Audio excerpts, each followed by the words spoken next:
A lot can happen between falling in love with a house online and owning it, between imagining living there and breathing in your new home for the first time. Having an advocate who can help you navigate the complex world of financing, inspections, negotiating, analyzing the market, and talking through any anxieties that may pop up, that can make all the difference.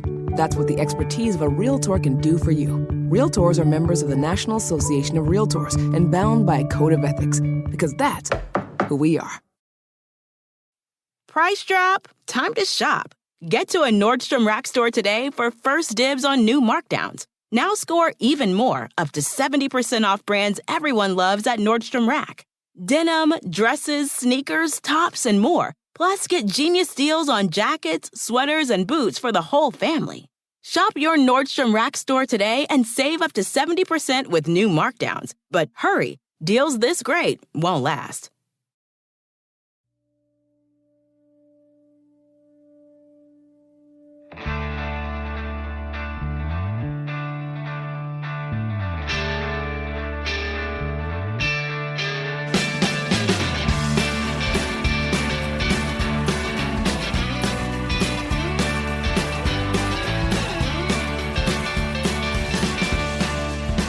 It's time for the initial, we've been waiting for this for so long, and I know a lot of folks have, the Doomsday Podcast. And here we are live from, it's not really live, plausibly live from Uptown. And I'm joined by my co-host. He was a little concerned when I said it was my podcast with him, Ed Werder. I wasn't concerned the first time you said it. I became concerned as you continued to say it without it ever being challenged. And so I just thought to establish a legal foundation for an eventual lawsuit, should this ever amount to anything of any consequence, of any value, and I wanted to sue you for its rights, I wanted to have an admission early on that you misspoke in calling it yours. Things will obviously, they will end poorly, but we're starting off on the right track, and this is, I'm very excited about this. Two enormous guests involved in the program today that you'll be hearing from, and we'll be bringing them on here in a little while. We've blown our whole guest fee budget for the year on these two guys today in the first show. I hope you have something in your wallet. I don't know about this guest fee, what that means. But, Rick Gosselin will be joining us, and Hall of Fame guy that he is. The Talk of Fame network is where you he is a Hall of Fame voter. He's a Hall of Fame voter for many years. He's been, somehow inducted into the Hall of Fame in Canton. There's a lot of things involved with him. And then also Chris Mortensen, our good friend who is, thankfully, and we're so grateful, has really fought so hard with the throat cancer, and he's going to be back on ESPN where he belongs for this draft, and you'll be hearing him right here. But, Ed, I just want to say, what I want out of the Doomsday Podcast is... Which is a tip of the fedora, Tom Landry's fedora, to the great defenses of the 70s and 80s that Tom Landry coached and the Cowboys won their initial Super Bowls with. It's not, as I said previously, some kind of reference to my general pessimistic attitude about the Cowboys. Because they had a really good year last year, and we know that seldom do they fail. Someone was worried that the Doomsday Podcast would, just the name, in fact, would bring in a lot of the end-of-the-world types.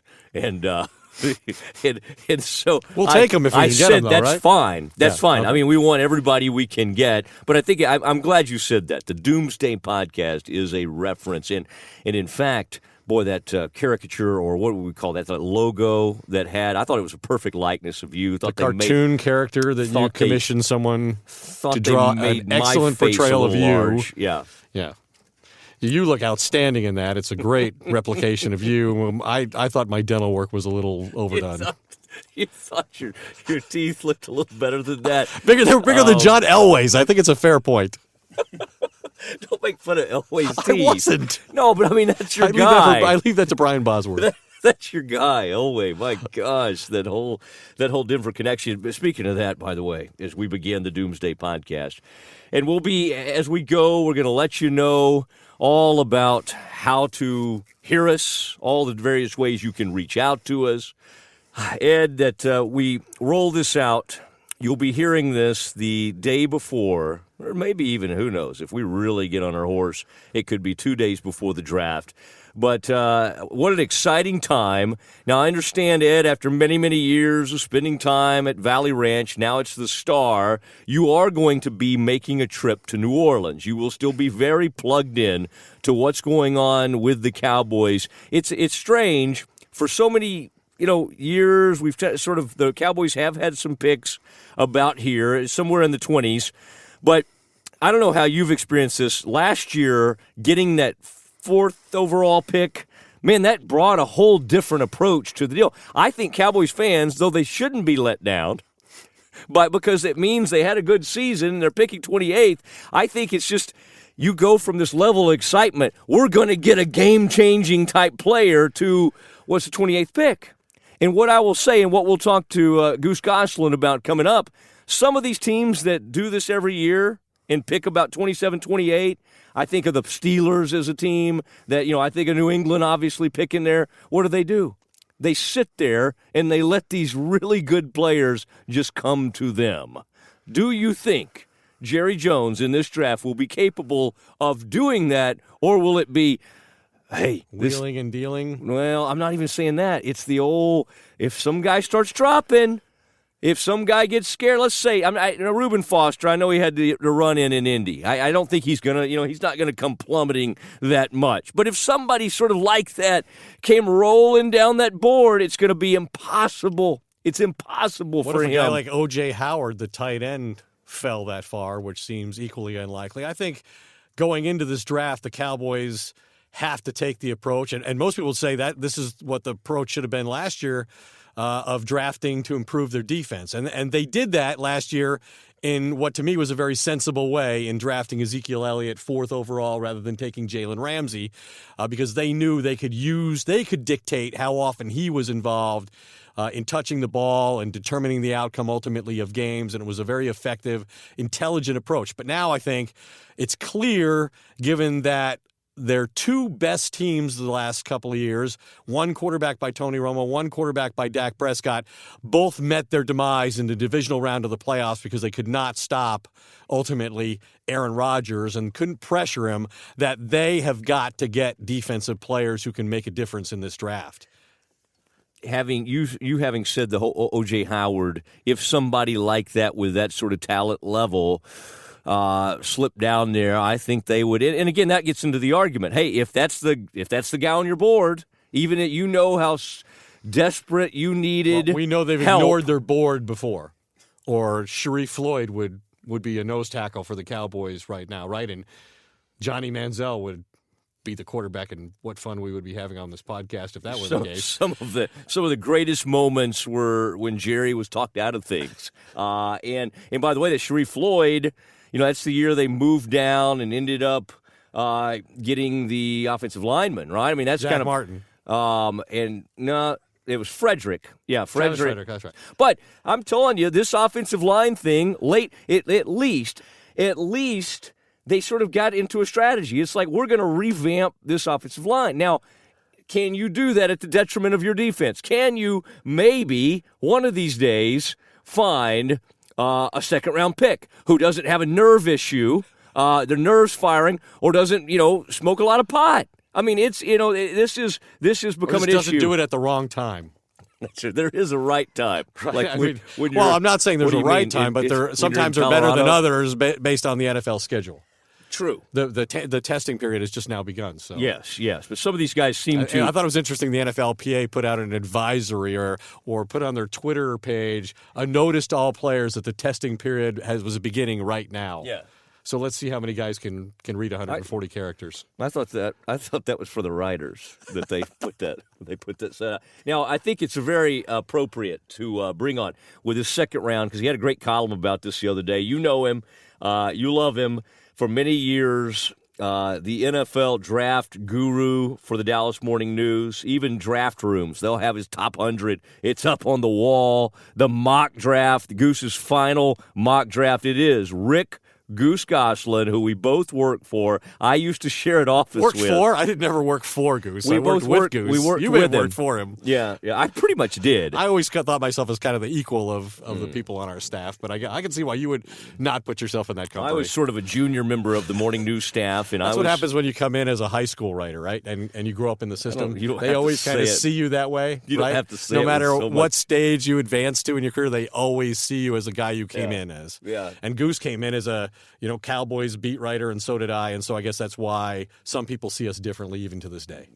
My goodness. Did that sound sanctimonious, Goose? Yeah. I thought it was. No, that's probably why I'll be covering Carter this coming season. I think things are going to go full circle. The great thing about sharing an office with Mosley, he was never there, so it was a private office. He was never there on time. He was never there, period. And there was always coffee. In typical fashion, as we get into this with Goose, I did beg because I had a little cubicle, and suddenly they gave me this little column. It was like an internet column. It wasn't like, the full-blown thing, but Mosley, you're going to be a columnist. And so I got it in my head, well, I need an appropriate office for this. And they put You were going to be a columnist? They put me in there with Goose. And I don't know. Where's Blackie Sherrod's office? Where's Frank Luxa sitting? Oh, man, talk about a great man, my mentor. Anyway, so I begged for this office. And you're right, I never showed up to the office that I begged for. And plus, one day I was going to put some stuff up. And you should have seen it. Goose had 5 filing cabinets full of all this draft stuff. There was nowhere I could put anything. I had one little phone, and that was it. Maybe a notepad. Goose, welcome. All that to say, welcome, Goose. Welcome to the Doomsday Podcast. I know how much of an honor this must be for you. And Goose, our first in-studio guest. Yeah, to come in studio. I'm honored. And what a studio it is. Wish they would cool About it. the size of our office, Matt. Yeah, exactly. Wish they'd cool it down a little bit here for us. And Goose has got, people can't see it because we don't have the video component yet. I'm sure that's down the road. But he's got his laptop opened up. He's got all these color-coded charts. Yes. And I just can't wait to see how many of those we can bring out of it. What is, right now on your screen? I can't see it. Goose, give us just a quick summary of what you're looking at. The history of pass rushers since 2000. And this would apply to the Cowboys because they were one of the worst in the league last year at generating a pass rush. I think on 23% of the snaps, basically 4th worst in the NFL. And you've had Jerry Jones say, we got to get a war daddy pass rusher. Yeah, the people talking about they should get a pass rusher, a corner. I think they have to go pass rusher. And the reason I think they have to go pass rusher, if you don't take a pass rusher at 28, you're not going to get one at 60. The last time the pass rush was this deep on a draft board was 2011, and there were 11 pass rushers gone before 28. And by 60, there were 18 gone. So if the Cowboys don't take a pass rusher at 28, Lord knows what they're going to get. They're going to get probably another tight end in the second round at 60. So who, as you look at the number of players who are pass rushers who could fall as far as 28, who do you see them choosing from? What's the group in that? Well, it depends position? who's there.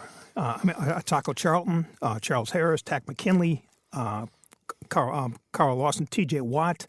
If you want to tackle, Malik McDowell is the best tackle on the board who could be there at 28. That may be your best option if you don't like what you're looking at pass rusher. But they've got to get somebody in the front 4 that actually put pressure on the quarterback, or this team's got problems. So this team is another one and done next year. One of those players you mentioned, with the famous last name, Watt, and everybody knows JJ, of course, and his brother. There's a shot that he could still be available. Now, if I remember this correctly, Goose, and I don't have a laptop full of color-coded things in front of me, but that was the Tyron Smith year where the Cowboys were picking 9th, and they ended up taking Tyron Smith, and J.J. Watt went. And Wade Phillips wanted Watt. At 11. He went 11. So, there have been times when we would go, well, Watt, he's one of the greatest defensive players the last few years. He's obviously hurt now, was out pretty much all of last season. So, in a sense, you could say the Cowboys, both those teams got incredible players. Right now, the Cowboys are looking better because they have one of the preeminent left tackles. This Watt. And he's still incredibly young, right? He came into the league as a 20-year-old. You're right. Out of USC, of course. This Watt.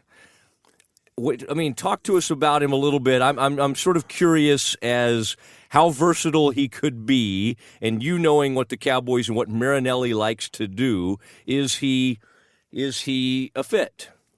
Well, people are going to love him because of his name. Sure. This is not J.J. Watt. This is T.J. Watt. This is the guy who's not going to go with the 11th one letter pick. away from right. being J.J. Watt. He's going to be at the back end of it. He may be a second rounder, but it depends on what's gone. If there are 8 pass rushers there and Watt's on the board, do the Cowboys say, okay, we're going to take the best guy? And he could be a consideration at that point, depending on who's gone. That's the great puzzle. This game is all about quarterbacks and pass rushers, and those all get pushed up the board. And if this is a good pass rush board, if Solomon Thomas goes in the top 5, that starts to run on pass rushers. The board could be fairly empty by the time the Cowboys go on the clock at 28, and then you're looking at the T.J. Watts and the Tyus Bowsers from Houston and people like that, guys that aren't first rounders. But if you don't get them now, you're not going to get them in a second. Now, who is the highest character risk available, do you think, at that point? Who do you think will? I mean, if you had to look among this, the tack guy you mentioned, Well, McKinley's an he's a injury good dude. question, No, right? he's concussion. No. I want to say kind things about him. I think he's a good He leader. could start the season on PUP. The guy from Mizzou, Start Charles, the regular season on PUP? Yeah. The regular season. So we're got- talking about a guy that the Cowboys will not have week 1 on the field. Conceivably. So they will take him. I would put all. Are the Cowboys in a position where they can afford to do something like No, that? I couldn't believe they took Jalen Smith last year. I look at their second round picks over the years and I just can't. It boggles my mind. Second round picks in ideal circumstance should be walk-in starters. That's a quality round. That's always been my favorite round of the draft because in the first round, teams are trying to draft the players that fit all the measurables. The right height, weight, speed, size, character, everything. They want the perfect fit.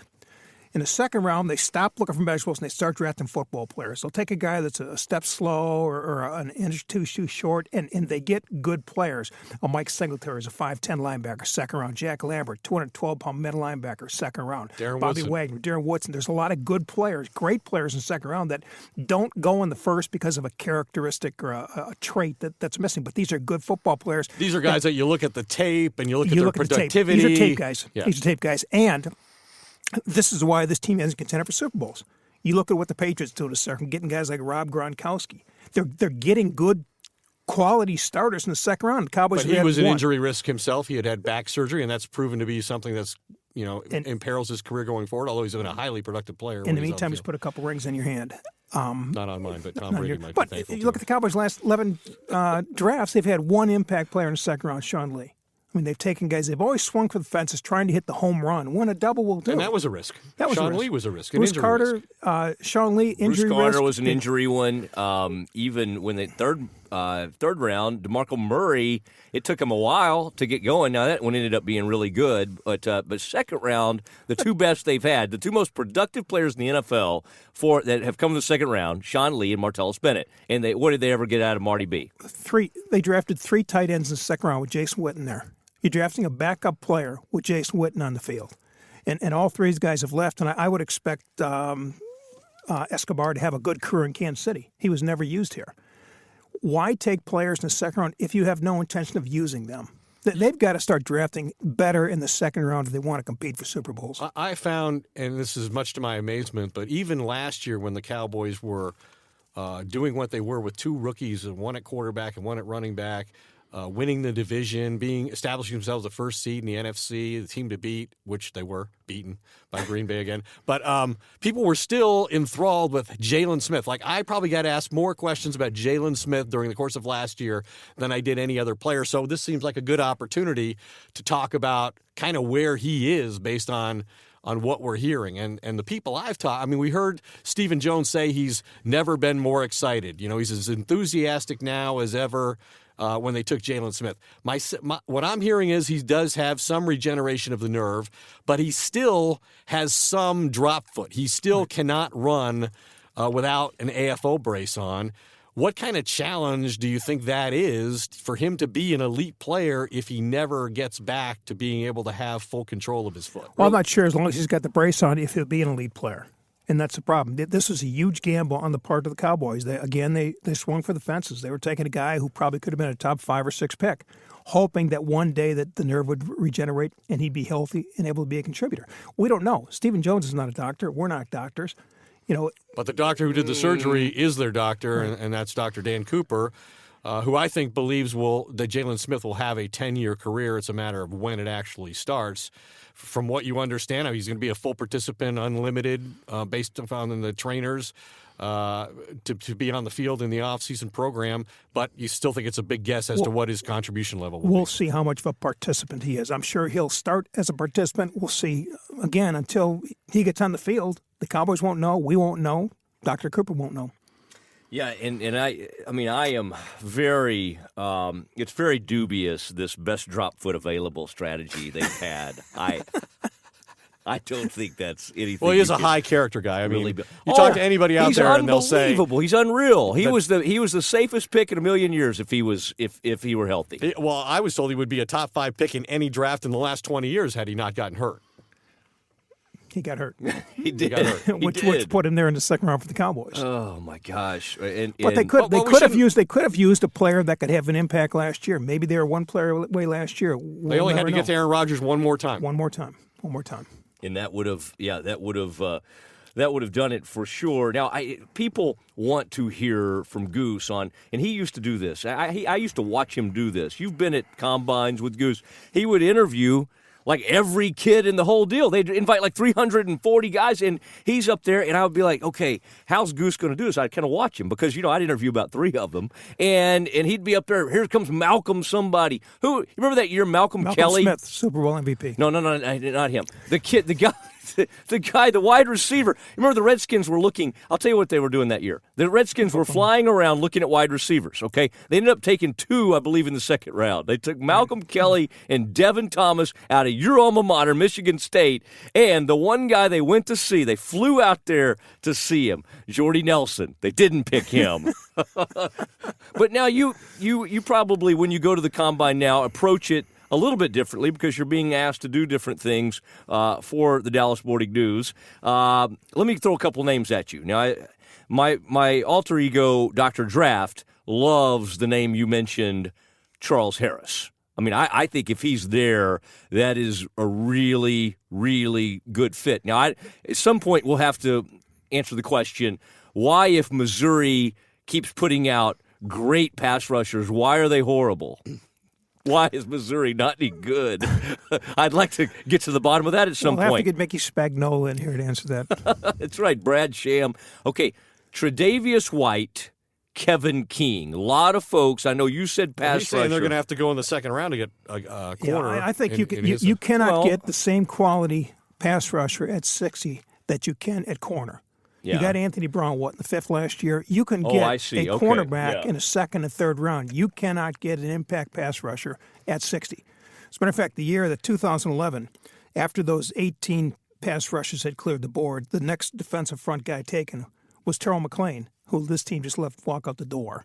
So that's the type of player you're talking about if you don't take one in the first round. He was their best guy. Yeah, and he was their best guy. I'm still puzzled. You let 2 starting corners, a safety, your best inside pass rusher, and yet you give money to Terrence Williams, a receiver who you can find in the 2nd, 3rd, 4th round of virtually any draft. Do they rely too much on Rod Marinelli to coach good players? That and the fact that when your head coach is an offensive guy, you take care of the offense.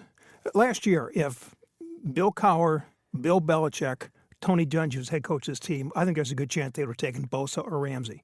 But because you got an offensive guy, you take Elliott.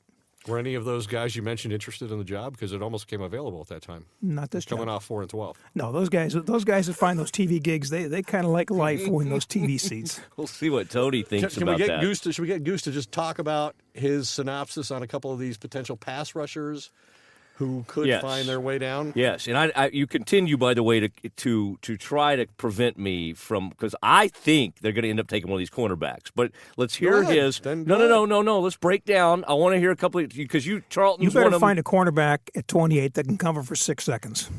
That's a long time. Because that's what Aaron Rodgers is going to have. So you better find a guy who can cover for 6 seconds. That's before he leaves the pocket and resets and tries it again. Derek Barnett. Probably no way he falls anywhere near them, but your thoughts? Again, these guys are good pass rushers, but by and large, down here, you're going to get guys that are basically designated pass rushers. You're not going to put them out there on the rundowns. So these are going to be limited contributor types, but if they can get to the quarterback, You can do that in second and third downs, but you're not going to get a 3-down lineman. And all those guys, the Charles Harrises and people you mentioned, the G.J. Watts, they're not going to be there on rundowns. So you need somebody else to play the end position as well. The big-time guy that could do all that's going to go Solomon or right. Yeah, those guys are going very high. Yes, I mean, you're talking about getting the 7th, 8th, 9th pass rusher in this draft. You're not getting a perfect specimen. These guys are not, or they'd be going in the top 10. What about McKinley? We talked about him a little bit I like earlier. him, but again, the injury concern, he's had some concussions. Great work ethic, plays hard every play. That wouldn't be a bad pick if he's sitting there, but there's no guarantee he's going to be there. There's a couple of interesting, unique guys in this draft, too. Christian McCaffrey. Where do you think he could go, and what kind of team does he have to go to be effective? I think I would expect him to go somewhere between 14 and 24.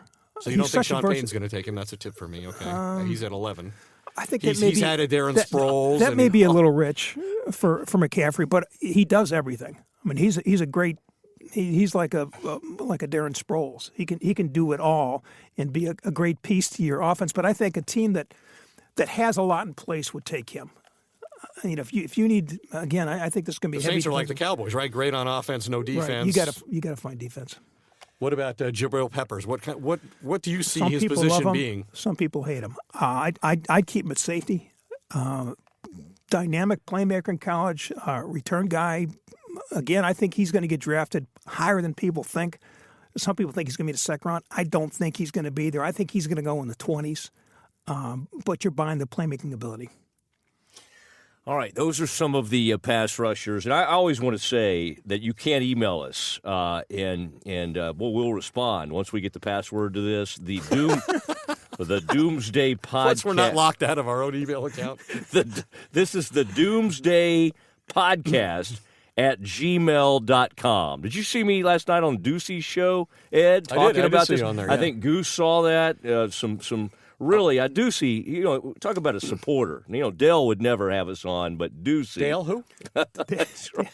Isn't Dale Trahan? doesn't know who you guys are. Isn't Trahan the guy? I remember, when I was going to go, so I was at the Dallas Morning News, and I was on a flight to, I think, one of the NFC Championship games to San Francisco, and I'd gotten upgraded, I think, and I sat next to Dale, who I'm sure bought his ticket in first class on American Airlines, who could be a potential sponsor for the show eventually.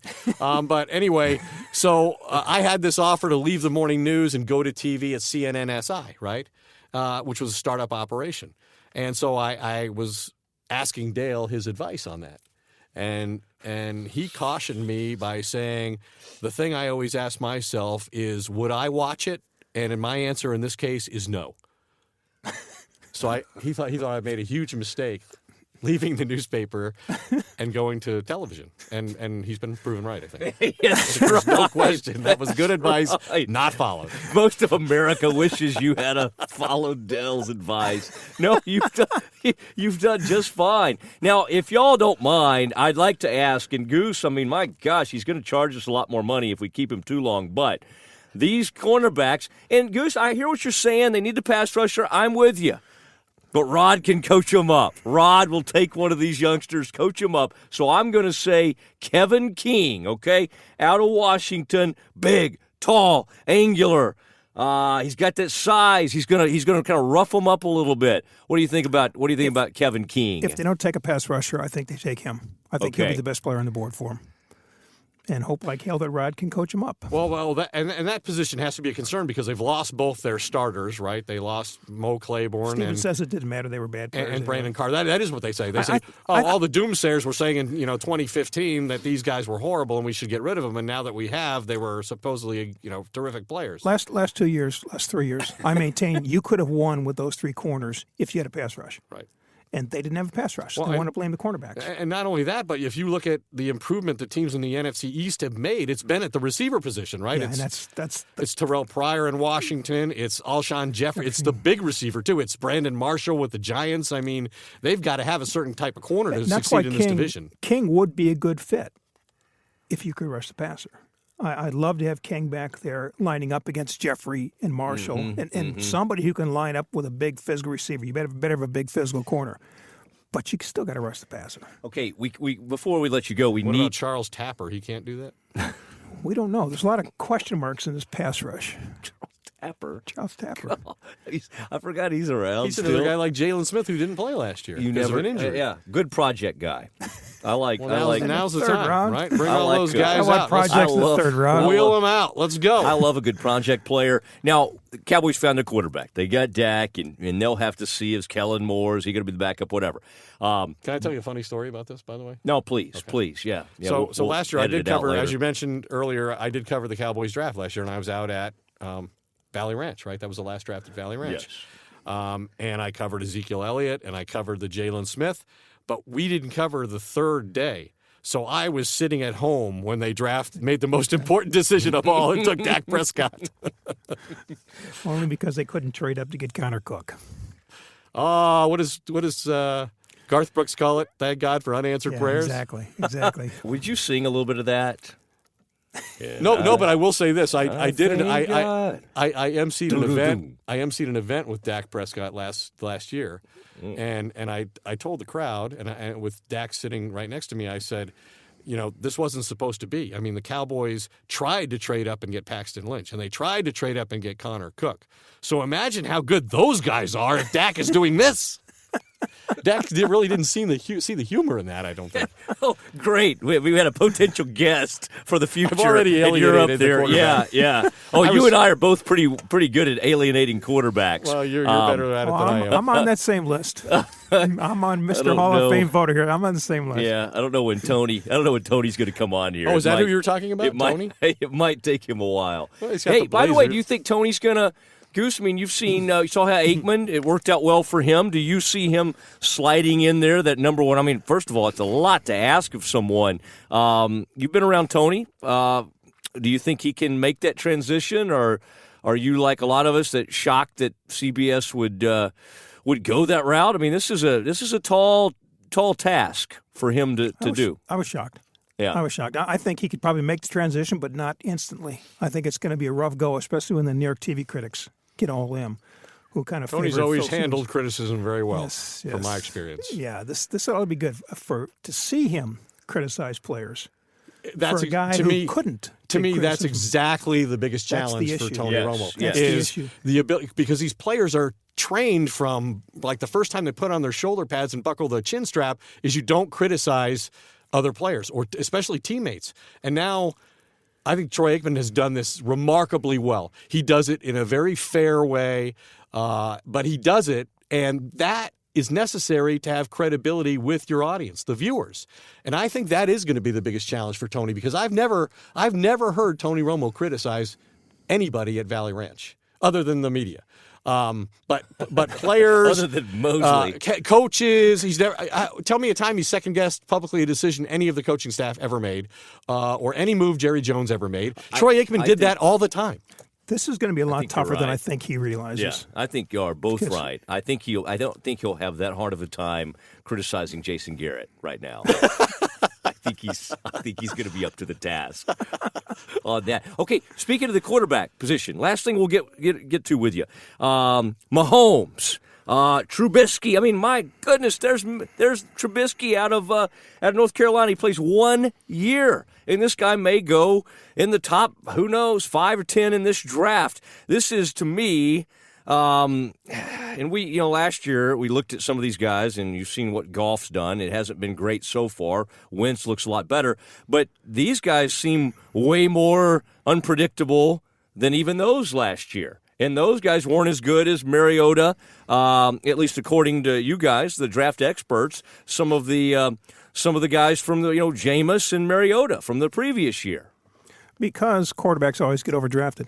If you don't have one, you can never stop looking for one. And the draft is all about hope, giving your fan base hope. If you draft a Trubisky, we now have our franchise quarterback. And your fans are going to... Shouldn't Cleveland know better than any team that just doesn't work? Like, if your grade doesn't justify it, then you shouldn't take him, because you haven't really solved your problem. He's from Ohio. His favorite team's the Browns. It worked once with Bernie Kosar.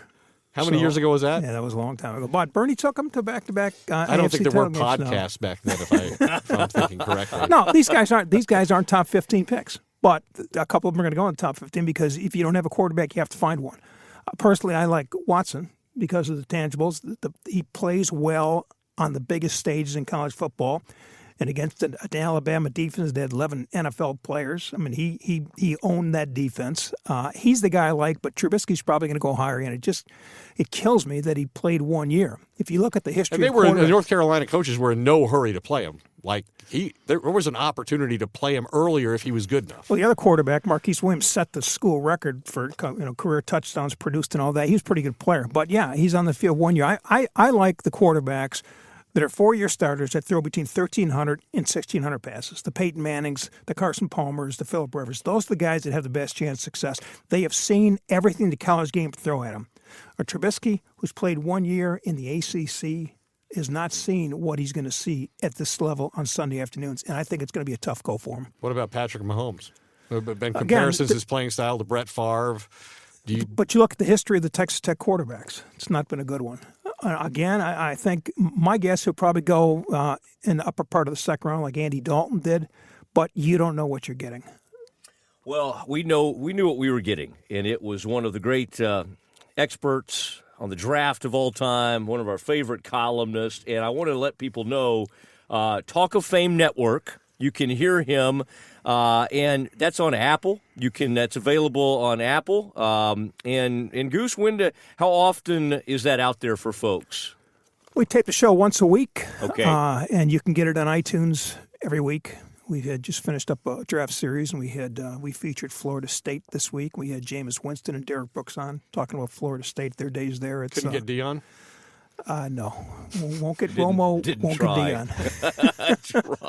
That's right. Oh, who's your pick at 28? People will want to know because for years we waited for the final mock draft. You've retired from mock drafting. I used to love that, by the way, because Rick he'd do several mock drafts, but only the last one really only mattered, one counted. right? Yeah, only one counted. What was your strategy in doing multiple? Well, I did drafts? 3 of them. The Morning News wanted me to start in the fall, but I said I'll do 2 Sundays before. In my first mock, I always did my best player on the board in order to have them stacked. The second was team need. Third one was all the good stuff. All the stuff that I knew went into that one. There was a lot of surprises.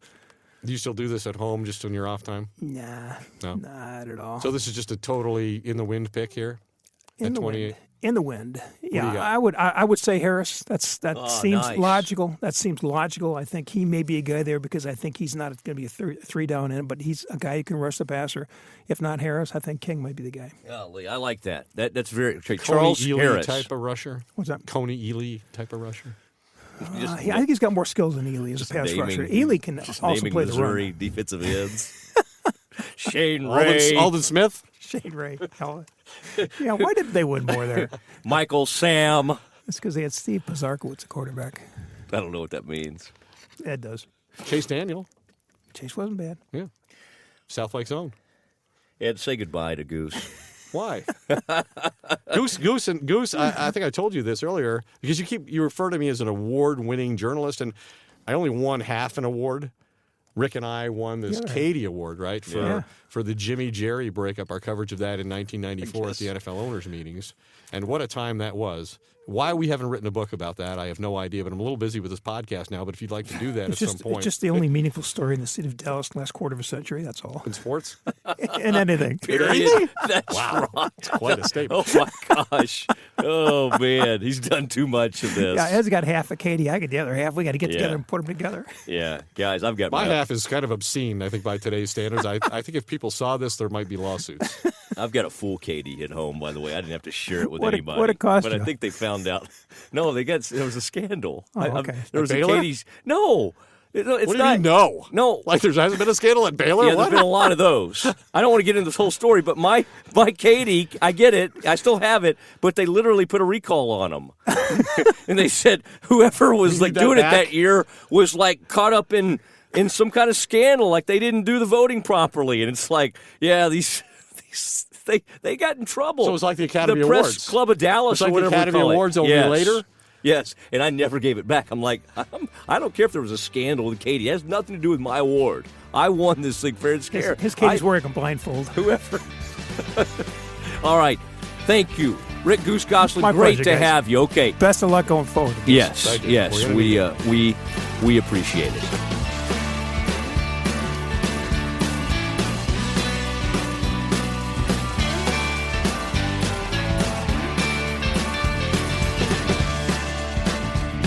And we are so pleased here on the Doomsday Podcast, Ed Werder alongside Matt Mosley, to have one of our favorite people, great friend of ours, Chris Mortensen, who, has been battling illness, throat cancer for, going on a couple of years here, and is going to be returning. We've seen him briefly. He was at the Super Bowl. He was at Super Bowl, but we saw him with the whole, saying goodbye to Berman. That was awesome to see him come out there. That was fun. It looked great. But man, he's back right in the middle of this draft coverage, and he was kind enough to stop by the Doomsday Podcast. Mort, this is the first one ever. It could be the last. It's a historic moment. Yes. Well, we're about to end that then. Okay.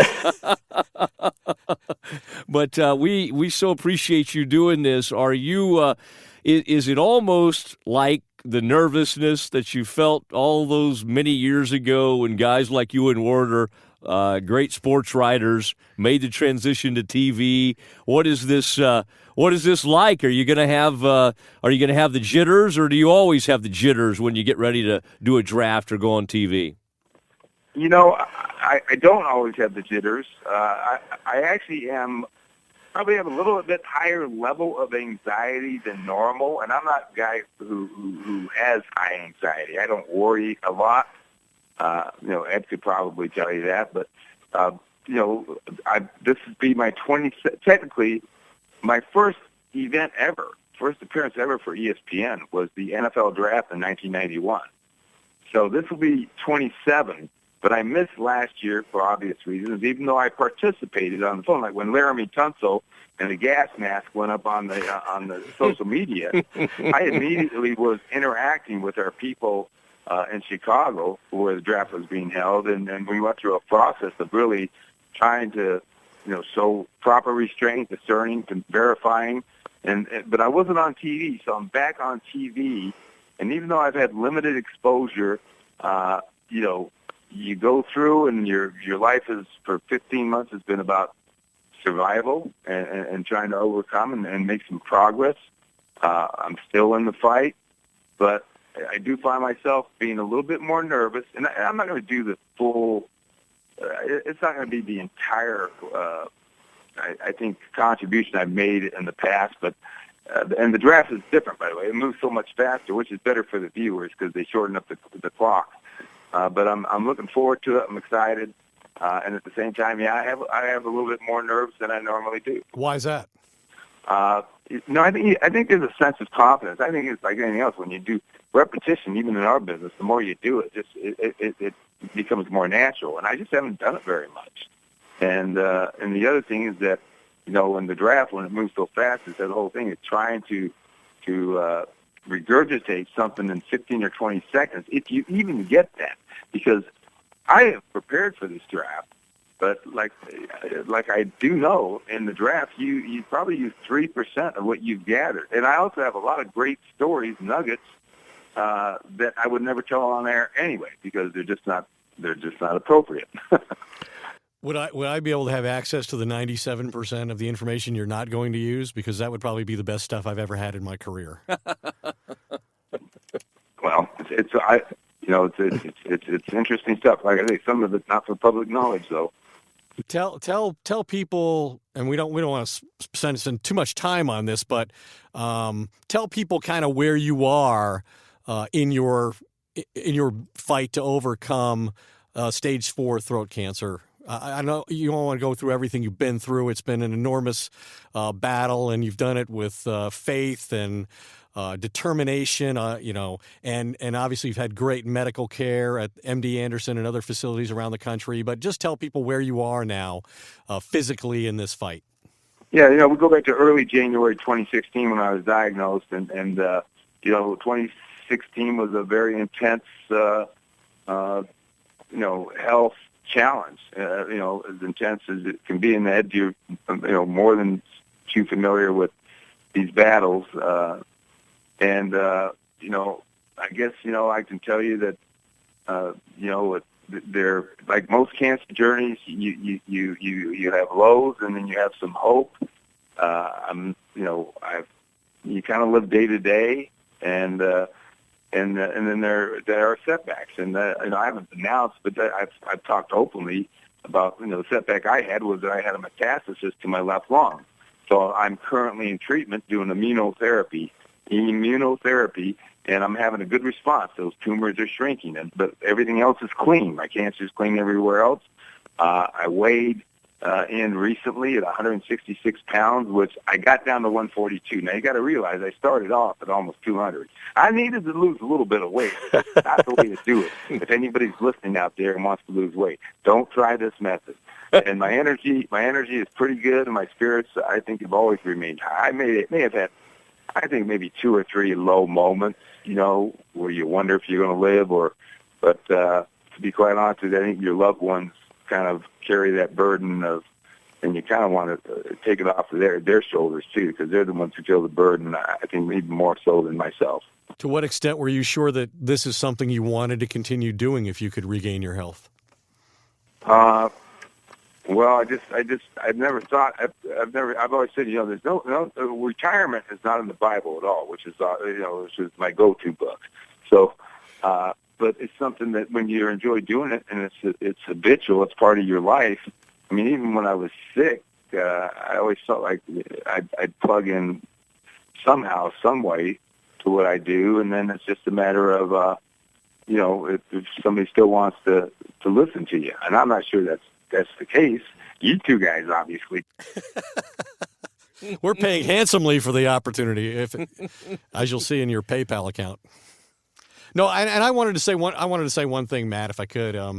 You did the introduction, but there's nobody in my career who has meant more to me than Mort.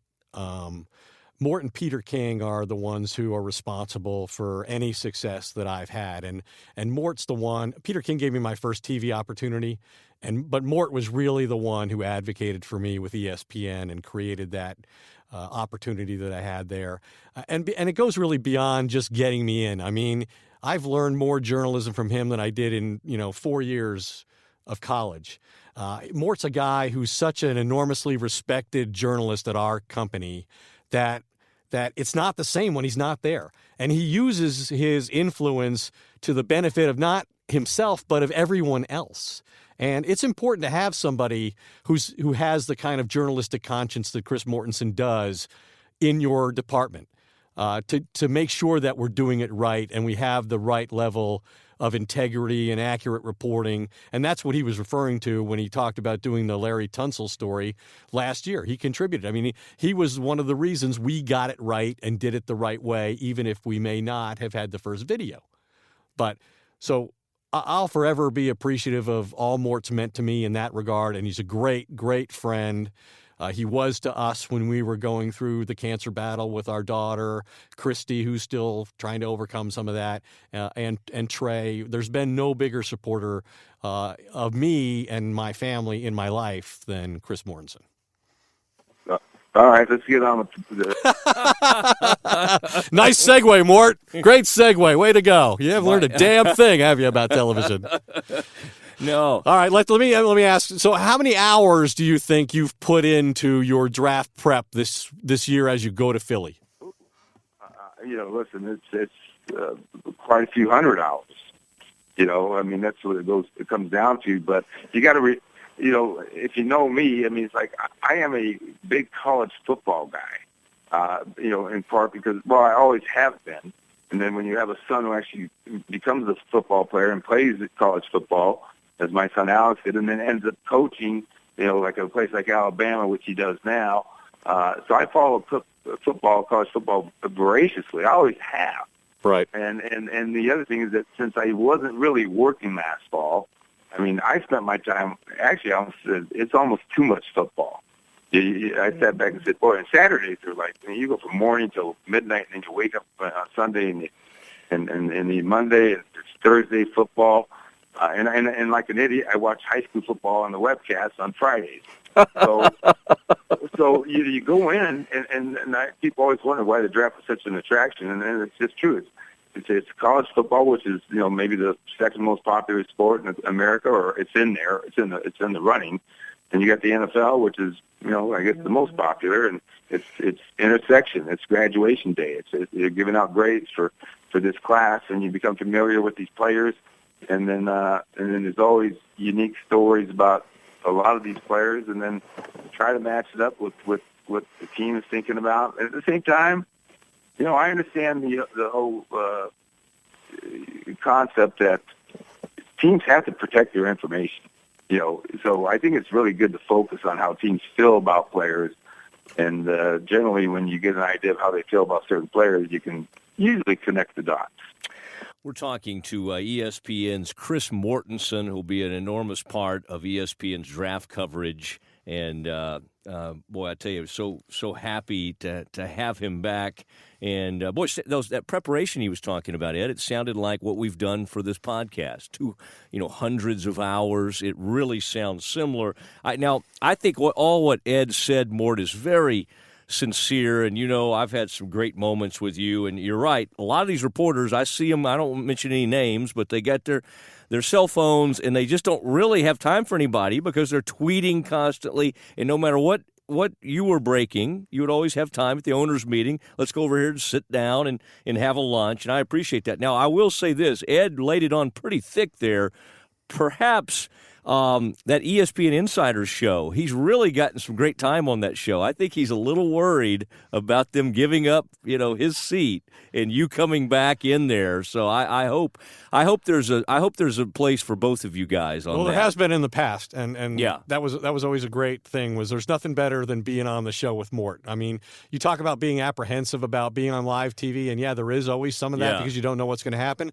But you always know when you have Chris Mortensen sitting on your left or your right that there's nothing that's going to happen in the NFL that's going to surprise us to the point that we're not going to be prepared to have an intelligent response and conversation about it. Mm-hmm. You don't feel the same with Phil Yates?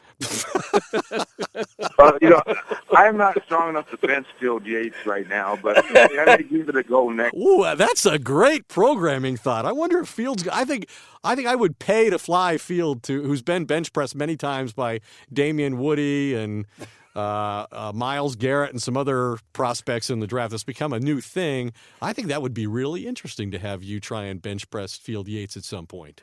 That's right. And I will say this, despite all the preparation and how seriously we take our journalism, having fun is absolutely important. And that's the other thing about the job you talked about. You still want to do this. Yeah, if you have fun doing something, you do it. And I have fun doing it. And the other thing is I have fun being around people. Relationships and friendships are wonderful things to cultivate and grow. And so that's all part of it. And like I said, then you guys, I'm sure, feel the same way. First job I ever had at the Daily Breeze in Torrance, California, my hometown newspaper. And when I was full-time, I made $90 a week, and I couldn't believe I got paid $90 a week to do that. And I worked as many hours then as I do now, if not more so then, and loved it. And you're making at least double that now, right? Yeah, I think it's 3 times that, $90 a week. Nice. That's right. You won't find that from this show. That's right. Is there anybody, Mort, who just kind of, I'm sure you got a lot of well wishes, a lot of text messages, but during that time when you say you would hit a couple of those low moments, boy, you've known Parcells, you've known Jerry, you've known a lot of folks over the years. Is there any call that sort of stands out along the journey, the battle that you've been in that really jumps out at you? I would tell you too many of them, and I've been asked that question numerous times, and it's like anything else, feel like you're going to leave somebody else out. I mean, there's been owners, but what it did, and it's kind of amazing, is it also reconnected me to a lot of people from my past. Like a lot of people, old high school friends. Former teammates and classmates, and to people out in California. I grew up in Southern California. I grew up in the Los Angeles area, and so hearing from them was just as I think thrilling to hear from. Say whether it's Jerry Jones has always been great, but like Park Hunt, the owner of the Kansas City Chiefs, he actually wrote me, I think, the most moving letter to me, because his dad, Lamar Hunt, his life was taken by cancer, and I had a really good close relationship with Lamar and Clark's mother Norma. It was wonderful. I mean, and that letter meant a lot. But there's been many from all walks of life. That's the great thing. It's not just in the sporting world, and so it's been that's. I made the speech. I got this award, Lombardi Cancer Award, at Georgetown University, and I figured this out. They give you an award for getting cancer. That was it. Because that's what I was asking. Why am I getting this award? You got cancer. Okay, we need to raise money. We'll do it. Anyways, it's. I think you experience a different kind of humanity. And everybody knows. I think knows I was at MD Anderson in Houston much during the time, and I've always said that I have like great confidence and renewed faith in America at a time when a lot of people don't have faith in America. Just experiencing the humanity and empathy, compassion, the brilliance of young people of all cultures down there at MD Anderson on staff there, and so this experience, other than the fact that it tried to kill me and still trying to kill me, has been humbling and heartwarming and almost worth it. And I say that with an asterisk. I think we go along in life and we live our lives and it's great and it's going and it's going and it's going and we never stop to realize just how blessed we are. And maybe we get so absorbed in our own lives we don't get a chance to experience. I think the beauty of life and the life that others lead and live. So it's been life reaffirming in a fight that you're actually battling for your life. Yeah, if you think your life is bad, I'm not talking about you, Mort, but I'm talking about people in general. Who are living under normal circumstances, as bad as those might be, go visit an MD Anderson and you will feel remarkably better and more upbeat about your life and the state it is, whatever it is. No matter how bad you think it might be, you'll have a whole different opinion and a whole new level of respect for cancer patients if you go visit one of these facilities. The cancer patients and the care team. So, and at the same time, going back to the NFL, people I've heard from. By the way, I bumped into people who are in the NFL down at MD Anderson whose confidence, I will not reveal. I mean, I'll hold their confidence that you may surprise people who are cancer patients or have been themselves. And so, in terms of people I've heard from, it's just from all walks of life, and even appreciate the people who just send you a message that they're thinking about you, they're praying for you. Those things are, like I say, hey, it's like this. If you ever wonder what's going to happen, maybe at your funeral or your memorial service, get cancer and go through what I went through. And people say really nice things about you. They don't say the bad stuff about you. Two of the great moments. You asked him whose texts or whose phone calls or cards he received that really meant something to me as a friend of Mort's, and seeing him go through this. Two of the great moments for me as an observer were seeing Mort come out at the Hall of Fame when he won the McCann Award and be introduced to the crowd and embrace Jim Kelly, who's been through it himself. And the other moment was after a Cardinals game when on live TV, Larry Fitzgerald in a post-game interview thought enough to say, "Love you, Mort." I mean, those were great moments to me. Yeah, well, those are the things that happened. And McCann Award led to Canton. That was something where I didn't think I was going to be able to make it. It wasn't a particularly good stretch I was going through. Still had my feeding tube in, I think. But bottom line is that, God gave me the strength, and my wife, Mickey, and I were able to get there. And that was a really special moment because there were a lot of Hall of Famers who came back to see me and just made you feel warm and kind of very appreciative of your own experiences that you've been through. So, anyways. Talking to ESPN's Chris Mortensen here on the Doomsday Podcast, our first episode. And it's pretty Doomsday, big. that's good for me, right? Yeah, I got a Doomsday. This is great, man. Mort's got cancer. We're on the Doomsday. We changed it for you. The Flex podcast. That's right. That's right. I'm sorry. I didn't realize how inappropriate it was, Mort. Let me ask Mort. Obviously, spent a lot of time, as you said, looking into the draft and talking to a lot of people, as you always do. You've always. Before I came here and became largely responsible for the Cowboys, it was kind of your thing on TV to do the Cowboys, and I know you remain close to the organization and keep in touch with a lot of sources there. What is it about this draft that you're going to be watching from their point of view? What do you think they need to accomplish in this draft?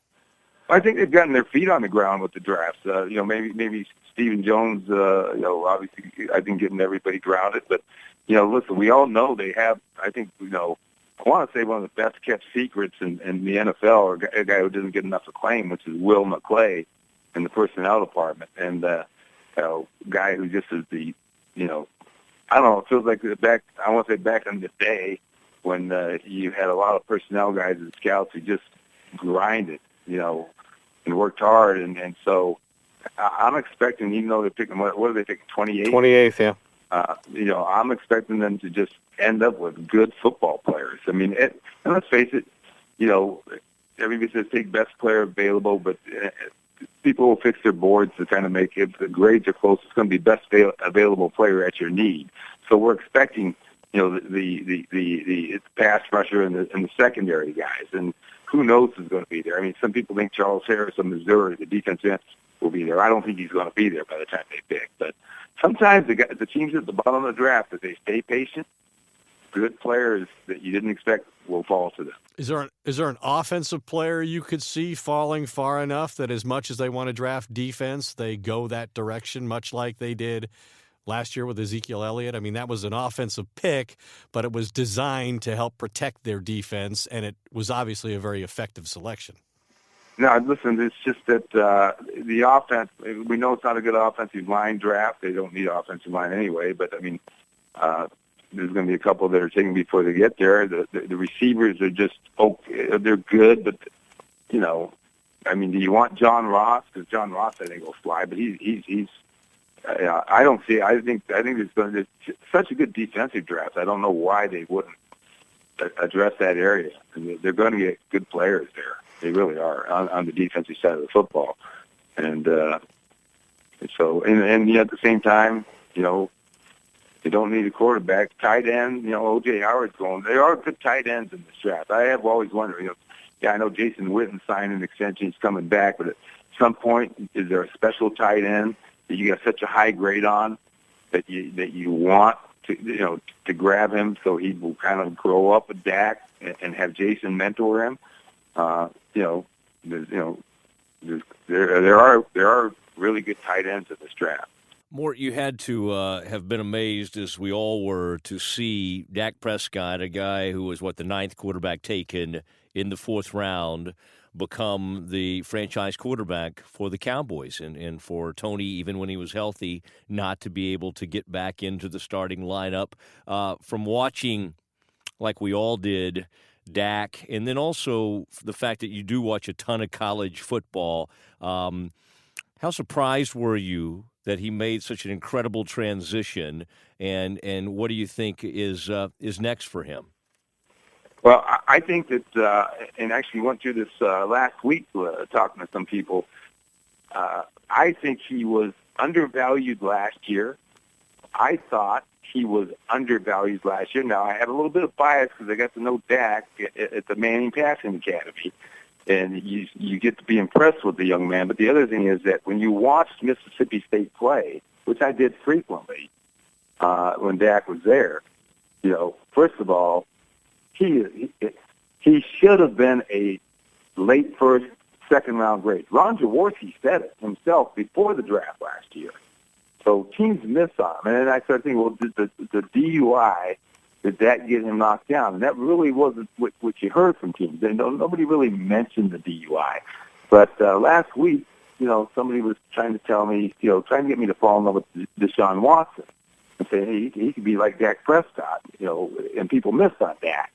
So I went and watched 2.5 hours of Deshaun Watson again, and I was in person to both the Alabama games for Clemson, and then I went and watched Dak, 2 hours of him, and I'm telling you, people miss on Dak. Dak threw the ball much better than Deshaun Watson throws it. Dak was as good or better an athlete as Deshaun Watson, and he played with far less talent, much less talent around, especially last year at Mississippi State. And I just think that was a total miss by a majority of teams, and it's the same thing you could say, well, the Patriots missed on Tom Brady, too. They got him at 199 year he came out, and the Cowboys missed on Dak.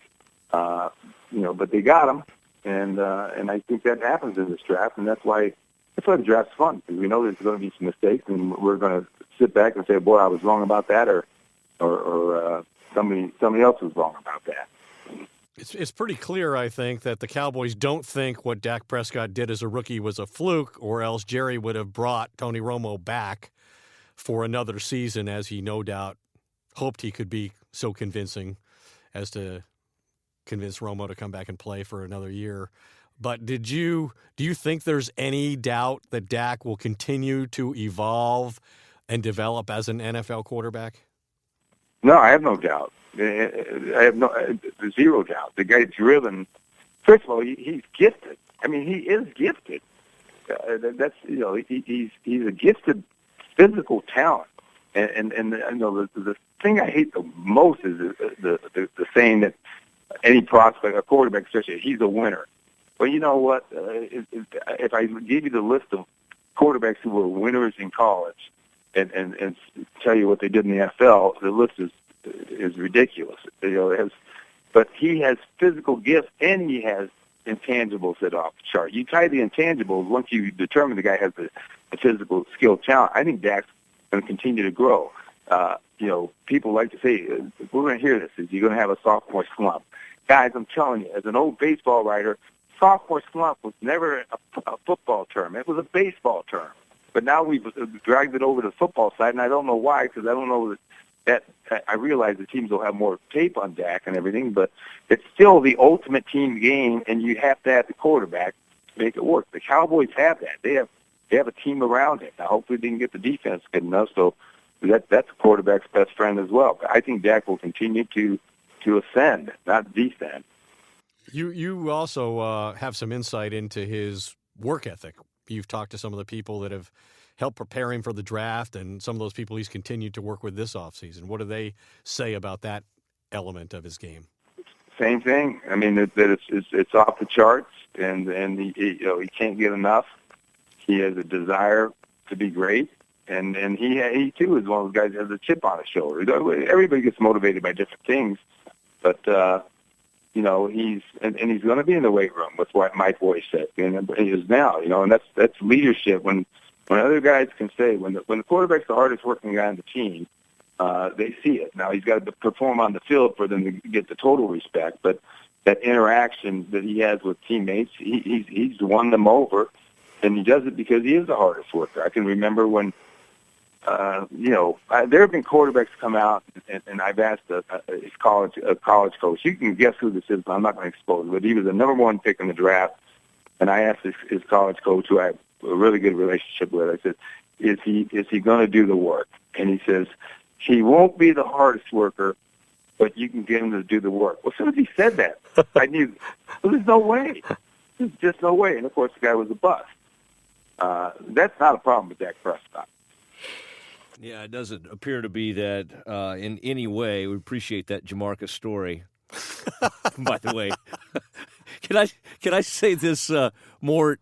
I mean, you're away for a little bit, but you're still plugged in and watching all this. Is it a little strange that in the time you've been away, mostly from the TV, that Jerry Jones has relocated 3 teams? Well, I'm never surprised or amazed about Jerry's influence in this league, and listen, the LA thing, being from LA, listen, Stan Kroenke had money. You had to have somebody who had deep pockets. If Nevada's giving away $750 million of free money, Jerry's going to be a driving force behind them taking that, even though it bothers me, the Las Vegas thing, and I shouldn't be bothered by it, but it's just, Jerry is, we all know he, and I'm not a businessman, by the way, so I can speak from that perspective that I can't ever say that I'm a visionary or that I've been a good businessman, something that he clearly is. What about some of the trade rumors? Are there any veterans you expect to be traded this week? I mean, we've seen some high-profile guys be traded in and around the draft in recent years, and there are people, talking about Malcolm Butler, Richard Sherman, Jimmy Garoppolo. Which of these have any validity that you think might come to fruition? Well, the Malcolm Butler one, obviously, even though, the Patriots, it's interesting, they actually, in the Brandon Cooks trade, they gave up that 32nd pick of the first round, the last pick of the first round. The Saints got it, and they apparently have wanted that pick back from the Saints for Malcolm Butler. And I don't think the same. What I've heard all along is the Saints value that 32nd pick. It's kind of like in a spot where at the end of the first round, anybody who wants to trade up and get somebody may give you a pretty good value for that pick, or if you're forced to sit there and take it, you get probably a good player and the fifth-year option on his rookie contract, which all first-rounders have a fifth-year option. So it looks like that trade has lost a little momentum, but those things can get going again on draft night and draft day. Richard Sherman, it doesn't feel like it's going to happen. He's an awfully good player. His salary is actually pretty reasonable when you think about $11 million a year for 2 years, but is he going to want a new contract? And do you want to pay that price? So I'm not counting on that trade happening. We're still waiting to see what happens with Marshawn Lynch as a signing, or whether that's a weird trade signing to part with Seattle. What's going to happen with Adrian Peterson? How about that story? That story's gone dead. Don't you think that is going to be determined by which good team doesn't get a running back in this draft, whether that's the Patriots or I guess that'll depend on jealousy and whether. I think that's part of it. What happens if the Saints don't do a running back and they really stick to defense? Do they take a look at that? The Patriots still have one power back to go, but we'll see. I mean, the Browns are interesting. They got Brock Osweiler. Well, are they going to cut him if they draft a quarterback? Are they really going to be able to trade him?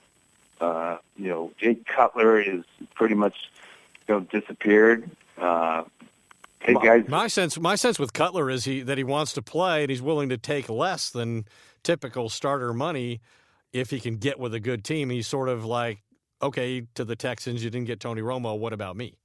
And I actually, I'm more of a Jay Cutler guy than anti-Jay Cutler. And, but, it just haven't felt the love there. I think you have to wait and see. It might be a case where you see if somebody gets hurt, down the line. Kirk Cousins, we don't, nobody expects him to get traded by the Redskins, even though we know that Kyle Shanahan and San Francisco would love to have him. What's the price for that? I think they'll wait that out a year. That's my guess, and that's all that is, I guess. Jimmy Garoppolo, there's no indication whatsoever that the Patriots are going to trade him. And A.J. McCarron, I think there was talk and has been some talk between the Bengals and Browns, but if you know the history there between the two franchises and Mike Brown and still bitter at the Cleveland Browns, kicking his father out, who are named the Cleveland Browns because of Paul Brown. And so there's an extra price they want on two fronts. One is for the fact that you're trading inside the division, and one because you still messed over my dad. And by the way, Johnny Manziel's still available too, but that's all status. And we haven't even mentioned Colin Kaepernick. What about those two? What about the last two guys you mentioned? What about Kaepernick and Manziel? What do you think the chances are of either one of them playing next year? Well, I can't believe that Kaepernick won't be on a team. But, I think Joe Thomas, the Browns' Pro Bowl left tackle, articulated a reason. And I have no doubt, by the way, I think the word blackball is probably misused here, because blackball is a conspiracy among a group to do something. I don't think there's a conspiracy, but I do think independent owners are just of the mindset, well, that guy did this, and I don't care what he says, he's not going to be on my franchise. But I think what Joe Thomas said was that if you're bringing in a guy who's probably going to be your backup quarterback, and that's what Colin Kaepernick is right now, seen as a number 2 quarterback, you don't want him dominating your locker room presence, even though they clearly have put out word that he's not going to take a knee during the national anthem this year. But I think he's too good of a talent, and I defended his right to express himself as he did. But I still think somebody will take him after this draft. We'll see where they're at. We'll see where everybody's at on it. And Johnny Manziel, look, he's got to clear up a couple of things with the NFL in terms of what his status. Who's going to sign a guy who's probably going to be a third-string quarterback who's going to facing a league discipline and still has a grievance going with the Browns over his signing bonus money? I mean, those are things that people aren't really ready to embrace. Well, we have enjoyed this. Last thing I wanted to ask you, I know he won't have the poise that the three of us have, and it'll be a tough climb. But Romo in the booth, are you thinking this is a no-brainer? This is going to work, or how tough? I mean, this is pretty much unprecedented that someone would go directly into that number 1 analyst seat. We saw Don Meredith get into TV, but there were 3 men, or at one point there were like 4 guys in that booth. How do you think this is going to go for Tony? I'm on the side of that. It would have been nicer if they had used the transition of either a 3-man booth or put him on a number 2 team, which is, we all know, Fox was interested in doing. And learning the craft that way. It is a difficult job. And listen, Tony is he's a football gym rat. We all know that. I know when he came out of Eastern Illinois, because I was really familiar with the story, I think he had some designs that football wasn't going to work out. I'm not going to say he wanted to be a pro golfer, but I'm saying I think TV was kind of in that circle of professions he may have pursued. And I think he did some studio stuff even at a very young age there in Dallas, didn't he? Part-time. But being in the broadcast booth and being on primetime games, I think it's going to be a transition. It's going to be tough. And made more difficult by the fact that CBS generally covers the AFC, and that's not a conference that he's been in contact with all that often. 4 games, obviously, per year against AFC teams. And as we talked about previously, he's also going to have to cover 2 games at least 5 times during the season. So that means he has to know 4 teams in a live television broadcast several times during the course of the year. No small feat. Yeah, and it's going to be interesting to see. Listen, sometimes these guys are really well prepared. I talked about having, not being able to use 97% of what I have. Well, I know broadcasters who prepare for games, and it's the same thing. And they might have 15 seconds in between plays to get in a point that's in real time, and they still got producers in their ears because they got graphics they've been working on. They got to get them up. And so, we'll see how CBS does to help them along. But I thought it was too much, too soon. And for Tony's sake, I hope it goes well. We may try and give him some reps on the podcast before he goes and begins broadcasting. Good for luck CBS. with that. We're that benevolent. Yeah, I'm sure. Well, you guys got a long list, a waiting list there, so maybe you can get them on it. Well, we're very pleased that you were first, and means the world to us. And if you find yourself on live TV wanting to plug the Doomsday Podcast, we'd be okay with that, Mort. And but no, we really, really appreciate this, and you have been an inspiration to a lot of folks, and I think folks that are going through similar things, and to what you have, to see you out making your comeback is going to mean a lot to them, and so we appreciate you and love you, man. Well, it's great, guys. You're 2 great friends, and finish with just saying it's a wonderful life, and I'm looking forward to a few more days of it. Thanks a lot. Thanks, Mort. You got it. There he goes, Chris Mortensen from ESPN on the first Doomsday Podcast. Now, that's big time, Ed. He's the best reporter ESPN's ever had on the NFL. Wow, that's saying a lot when you're sitting across from me that you would put him ahead of yourself. And that's not even close between me and him. Oh, don't sell yourself short. The only time I make the claim to the contrary is during contract negotiations. At some point, Ed Werder, we will, on the Doomsday Podcast, there will be weeks we come in and we just go, hey, it's enough, just the two of us. It's enough for our listeners as we kind of welcome them inside and we hopefully bring them all sorts of inside information. It's enough, just the two of us. But I thought on our very first podcast, having Mort, oh my gosh, one of your heroes, one of my heroes, and as you said, I thought that was really well said. I mean, Peter King, who's been very supportive of this podcast, and Mort, two guys that you've given credit for being a huge part of your career. And getting it going, your TV career, that is, and to have to have those guys involved, and especially Peter will be on at some point. We just couldn't fit him on. We couldn't squeeze him in this week, but he has volunteered himself for future episodes and suggested that it be sooner rather than later, or he might become quite annoyed. But does he realize we have a limited budget? In fact, the guest budget is no longer in my pocket. It left the building with Goose Gosselin, who used it to buy lunch in a sack, I'm sure, given what I saw in your billfold when you opened it up. I was surprised there was anything at all in there other than like a valet ticket or something. I really do like to be a generous tipper and that kind of thing. Now, you're right, though. I'm not always. I'm found very often without what I need and having to make those horrible apologies to valet. And I try to remember to go back if I don't have the proper amount of cash and everything. I have been known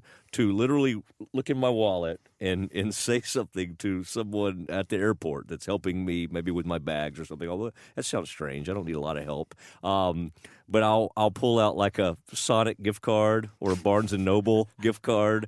And my biggest fear when I do that is always... You give them your real credit card? No. Oh. That I have used all the credit. So I've either given them like $30 of Sonic or like $0. And so that's really mean to do. And I would never mean to do something like that. It's been a remarkable first day with Rick Goose Gosselin. And I wanted to say real quick what we're going to be doing with the Doomsday Podcast. We'll be doing this once a week in the off season. If there's a huge thing that happens, we'll obviously look back at the draft next week. We'll always be ready to react. We get in the season, we're going to look to do this twice a week. And Ed, it's been really good. You're going to be, just so you can, folks will know, you're going to be heading off to, as they listen to this, you will be in New Orleans. I'll be in New Orleans. Okay. I'll be covering the Saints draft live for 3 days, the day before Wednesday, and then Thursday and Friday. So we'll cover them all the way through the first 3 rounds. They are a team with multiple first-round picks. They're at 11 and 32. They're a team much like the Cowboys, a team that seems to have the wherewithal to score with anybody on offense, but can their defense allow them to have enough success to compete for division titles and potentially a Super Bowl, as we saw the Saints win not so many years ago under Sean Payton as a head coach, and maybe one more before Drew Brees retires. And it'll be interesting. I think it'll be the same kind of thing the Cowboys faced last year in trying to get Tony Romo to a Super Bowl. They drafted Ezekiel Elliott to further that cause. Is Christian McCaffrey a guy that, as much as New Orleans wants to draft defense and needs to draft defense, is Christian McCaffrey a unique enough offensive talent if he's there at 11 that Sean Payton, who had his greatest success with Reggie Bush or Darren Sproles in a similar type of role that people envision for McCaffrey, would that be too much temptation for Sean Payton? We'll see on Wednesday night. You're so right, though. When a team has that offensive identity in their DNA, even though that team that won the Super Bowl, as I recall, it wasn't a great defense. What they did do it was a great takeaway defense with Greg Williams, who soon would be banished from the league for a period of time. You have to affect the quarterback. Kill the head of the snake. Buddy Ryan philosophy that he learned. But, that was it wasn't a great collection of defensive personnel, but because the offense got ahead and forced teams to play catch-up, and this was part of the Cowboys' philosophy last year, was that mistakes happen when offenses are trying in desperation because they're one-dimensional to throw the football. They make mistakes. The Saints really capitalized on that and led the NFL in creating turnovers, and they had a prolific passing quarterback in Drew Brees, and they had some balance in the run game. So they have Mark Ingram, but they really have not had a back very involved in the passing game, and that's what the thought would be if they go with Christian McCaffrey. All right, I want us to give our picks for the Cowboys. A lot of folks are going to be, getting ready. You and I've done mock drafts in the past. You're not a big mock draft guy, but you obviously get all the information, and you'll have your informed opinion on who they'll take. There's somebody named Dr. Draft that for many years on local radio, 103.3 FM, that's an ESPN affiliate, I believe, Dr. Draft would come on and give 3 locks for the Cowboys. 3 locks. First 3 rounds? No. And I know this is strange, but what he would do is give 3 locks, and that helped him get the pick right because it would be one of these picks. And for about 8 to 9 years, Dr. Draft has been correct on, he gives 3 names, and if he connects on one of them, he takes full credit. So here is the thing.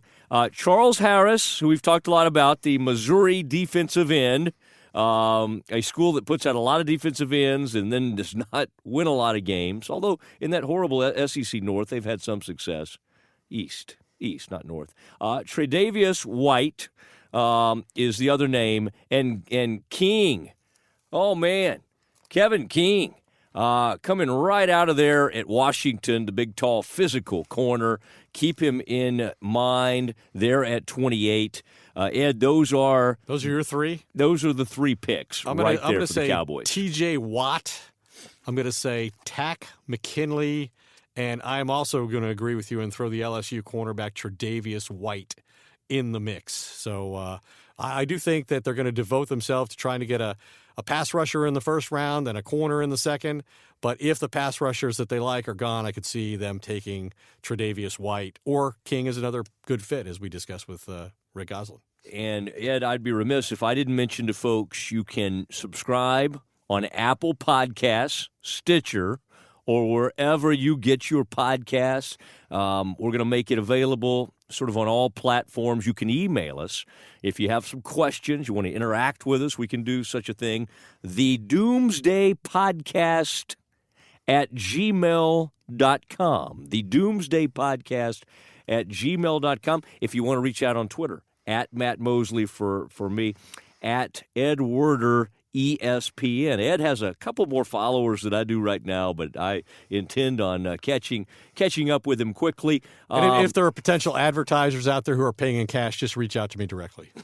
That's right. We could do this sort of any way you want to do it. Now, there's going to be a lot of isn't it fun that we have so many people, and friend Mort's one of them, Goose Gosselin, but even guys like Peter King, Wingo, Trey Wingo at ESPN, who's going to be hosting his first day one. He's done the draft for a long time, but taking over for Berman as far as the day one festivities there. We got a lot of folks out there. Ed, we don't have to pay them. We don't have to pay them. Troy Aikman's committed to making a guest appearance. But they're going to be tweeting this stuff out. These guys are. Troy hasn't said he'll do that yet. Well, I'm working on that. He will. We'll get that done. Now leave us a rating and a review. I want you to do that, and I would hope it would be positive, but whatever you decide. I hope they can distinguish our voices. I don't want to be blamed for some of the things you said.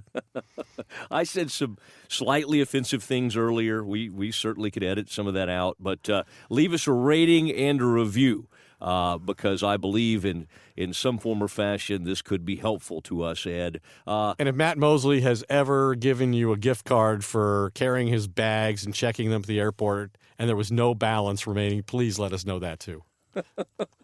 He wants to make amends. In the next podcast, I will tell the story of going to cover a college spring game the other day and having my cell phone fall out of my vehicle and later being able to retrieve that on a highway.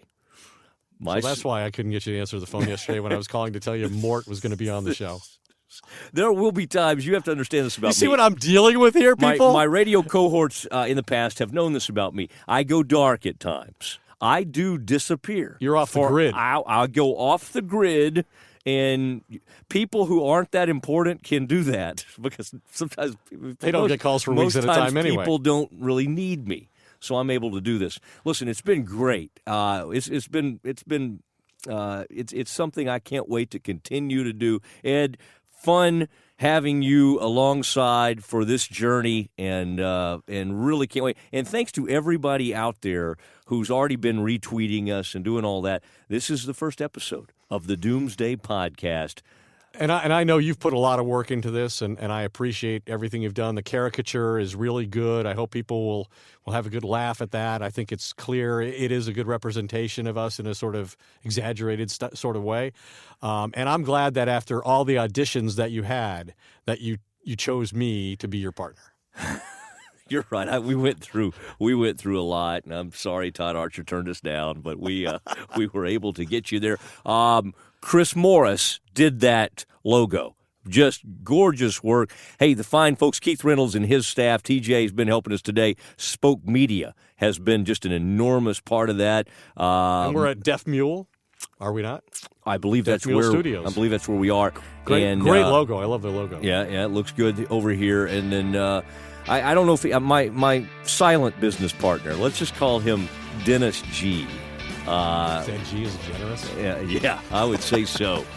Thanks to him. It's been great. We'll see you next week. Well, the streets are all but empty, the bars have all shut down, and it's hard to find a friend inside this godforsaken town. That emptiness, it feels from your head down to your toes.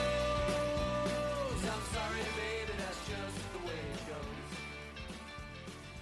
Once you were a young girl with lovers by the